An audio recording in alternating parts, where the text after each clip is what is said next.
आंगना में केही के बोलौले बार घरे बैठवले बार हो। आंगना में केही के बोलौले बार घरे बैठवले बार हो। काठ के करे जा पापा हो बनवले बार बहिया धरवले बार हो।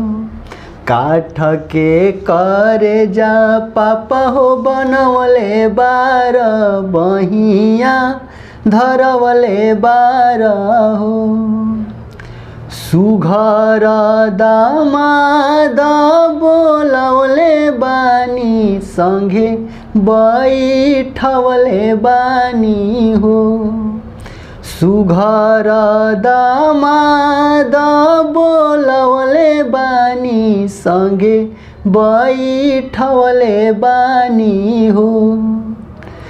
काठ के करे जा बेटी हो बनवले बानी बहिया धरवले बानी हो। काठ के करे जा बेटी हो बनवले बानी बहिया धरवले बानी हो।